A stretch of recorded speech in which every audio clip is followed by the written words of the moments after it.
नमस्कार मित्रों, मैं रेकी मास्टर मनीष शर्मा आज आपको एक अति प्रभावशाली बहुत शक्तिशाली उपाय बताने जा रहा हूं, जिससे पितृदोष यदि किसी को है तो उस व्यक्ति का जीवन सुख संपत्ति से आनंद से भर के आगे नहीं बढ़ पाता।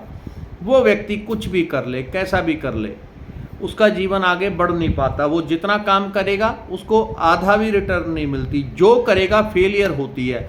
पितृदोष इतना प्रभावशाली होता है। हालांकि पितृदोष हम रेकी से हील करते हैं तो बड़ी जल्दी आधे घंटे में रिजल्ट दे देता है। अगर कोई ढंग से पितृदोष को हील कर दे आधे घंटे में वो तुरंत अपना रिजल्ट बता देता है, और पितृ खुद आके बता के जाते हैं कि क्या उनके ऊपर पॉजिटिव प्रभाव हुआ है। लेकिन आपको यहाँ एक बड़ा सिंपल तरीका बताऊंगा।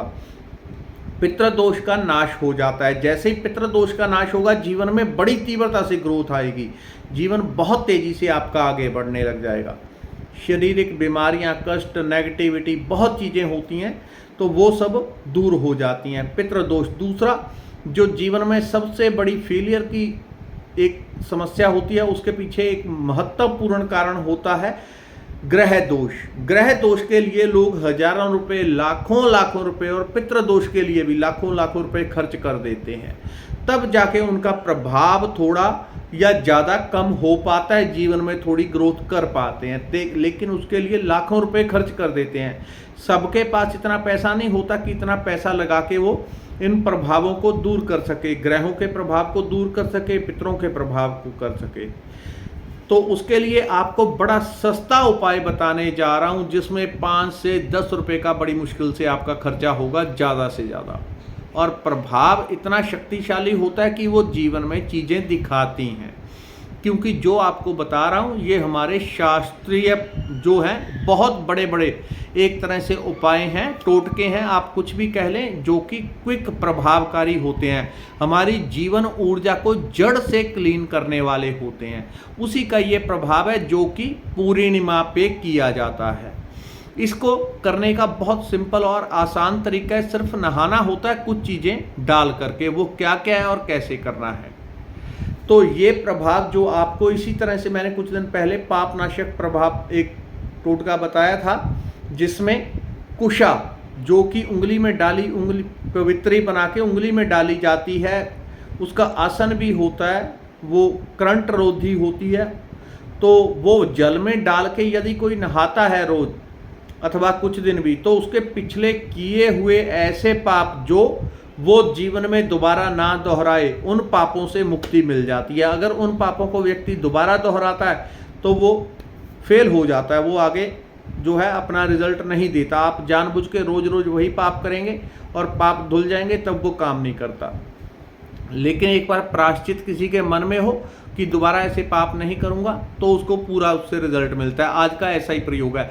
इसको चतुर्दशी के दिन आपने करके रख लेना है। क्या क्या करना है, एक पीपल का पत्ता लेना है, कहीं से भी पीपल का पत्ता मिल जाएगा, 3 तुलसी के पत्ते और 3 पत्ते जो हैं बेलपत्री के।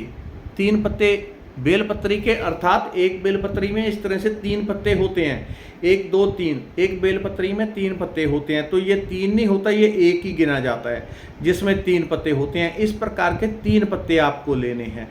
थोड़ा सा नागरमोथा किसी भी पंसारी की दुकान से मिल जाएगा, थोड़ा सा नागरमोथा। एक साफ सुथरा कपड़ा लेना है, और कमल के जो ऊपर पत्तियां होती हैं, कमल के जो पत्ते होते हैं वो लेने हैं। यानी कि कमल का फूल, पत्ते नहीं, कमल की फूल की पत्तियां, यानी कि कमल का फूल भी ले सकते हैं अथवा उसकी कुछ पत्तियां आपको मिल जाएं।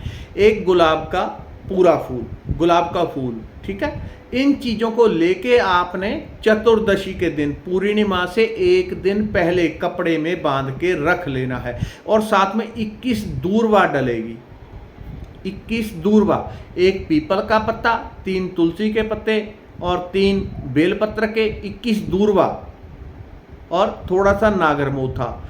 ये चीज़ें आपको डाल के इसमें रखनी होती हैं।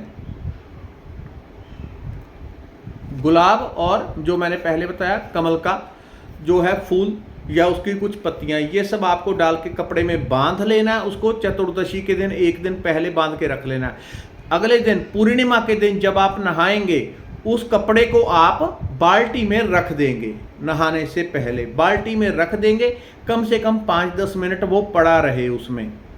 इस प्रकार से यदि इसका ज़्यादा लाभ लेना हो तो कोई बाथ टब जो होते हैं नहाने वाले बड़े टब, अथवा कोई बड़ी बाल्टी जिसमें व्यक्ति बैठ सकता हो, ऐसा हो तो उसमें रोज़ 5-10 मिनट यदि व्यक्ति बैठेगा तो आभा मंडल और ऊर्जा हमारी जड़ से, ग्रहों की, पितृदोष की जो ऊर्जा होती है बड़ी तीव्रता से क्लीन होती है, बहुत तेज़ी से, तो उसका प्रभाव आपको ज़्यादा मिल जाएगा। यदि ऐसा ना हो, यदि ऐसा कर लें तो अति उत्तम है। उस पानी में रोज़ 10-15 मिनट बैठ के आप एकदम ताजगी महसूस करेंगे। जिनको चिंता होती है, डिप्रेशन होता है, नेगेटिविटी होती है, मानसिक नकारात्मकता है, डर, घबराहट, एग्जाइटी की समस्याएं हैं, वो सब दूर होती हैं और मन प्रफुल्लित, आनंदित रहता है इस उपाय से। तो इस उपाय को कितने दिन करना है? इसको पूरा पखवाड़ा यानी कि पूरे 15 दिन करना है, जब तक अगली अमावस नहीं आ जाती। एक दिन करने का प्रयोग नहीं है। चतुर्दशी के दिन, पूर्णिमा से एक दिन पहले शुरू करना है और पूर्णिमा से नहाना शुरू करना है। जब भी आप नहाते हैं पूर्णिमा के दिन ये चीज़ें उसमें डाल देनी है। उसके बाद रोज़ रोज़ नया लेने की ज़रूरत नहीं है कि रोज़ नया लेंगे। उसको निकाल के आपने नहाने से पहले उसको बाहर निकाला और रख दिया, उसका पानी जो है वो बीच में निकल जाएगा। उसको सुखा लेना है धूप में सुखा लेना है। दूसरे दिन उसी का उपयोग कर लेना। तीसरे दिन फिर 15 दिन उस जो आपने सामग्री बांधी हुई है उसी का उपयोग करना है। रोज़ सुखा लेना, उसमें डाल देना, सुखा लेना, डाल लेना। 15 दिन बाद उसको आप किसी जल में प्रवाहित कर दें, कहीं भी पानी में प्रवाहित कर दें। पानी ना हो तो किसी वृक्ष की जड़ में अर्पित कर दें कि आपको मैंने दे दिया, वहाँ पे आपने अर्पित कर देना है। इस तरह से आप करें और 15 दिन करें। अपने आप में क्लियर आप अनुभव करेंगे कि क्या फ़र्क पड़ गया है। यानी कि जो सामग्री एक दिन बनाई है उसी का अगले 15 दिन तक उपयोग करना है, जब तक अगली अमावस नहीं आ जाती। तो ये सेहत सुधारेगा, मन को शुद्ध करेगा, शांत करेगा, स्थिर करेगा, ग्रह पीड़ा और पितरों की पीड़ा इसका शमन कर देता है, नष्ट कर देता है। धन्यवाद, नमस्कार।